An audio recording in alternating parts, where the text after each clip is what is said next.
I would say that one that sticks out is the rebranding of the company 7 years in, right? And one word of advice I'd probably share with your listeners is you probably want to start a company and assume that you will rebrand at some point. I think it makes it almost easier when it actually ends up happening. You don't really know exactly, are you positioning it the right way? You're going to learn so much, especially if you're in the market for more than, 3, 4, 5 years. You're going to learn so much about your customers, about the problem that you're solving, about your technology. So you almost want to create built-in expectation that you're going to rebrand.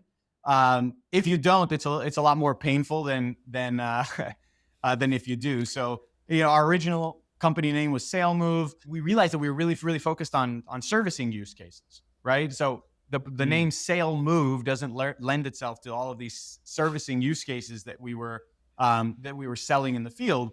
And so that kind of came to a head when we lost our largest client because of that confusion. They didn't really understand it. They were talking about it internally, and sort of we were talking about other use cases, and they just decided to use some other technology that they had in house because they didn't realize that we could solve that problem. And it was all because of our name and the way that we had positioned the company and sort of the message to the market that we were. So SaleMove was very focused on sales, driving conversions, and this and that sort of value proposition. And so we decided to change the name and focus exclusively on very specific use cases and industries, right? And that opened up so many different challenges. I mean, finding a new name, finding a new domain. If at some point I'll tell you the story about finding a new domain, that was just absolutely wild. Everybody has a good old domain story, but establishing your identity, really adopting that new identity, creating that company fabric, and then when we focused and when we decided to tackle specific use cases, we had to say no to a lot of opportunities.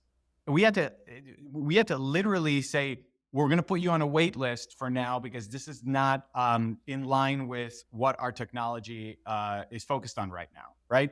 And that is one of the hardest things that we've ever had to do, is to turn away these opportunities, because the opportunities can come from anywhere, right? You could have a board member that says, you should talk to this company. You could have an investor. You could have a friend. You could have a client that says, hey, I have this other friend that works at this other company. This would be great for them, right? And it doesn't fit what you're trying to do. And you have to be able to consistently say no in order to drive that focus. At least that's what our philosophy was at the time. So this new identity, all of these changes that we had to take, they're very fundamental, difficult changes to drive while the plane is in flight, right? So I would say that was one of the biggest challenges, but I'm so happy that we went through it because it really positioned us much more effectively for the future.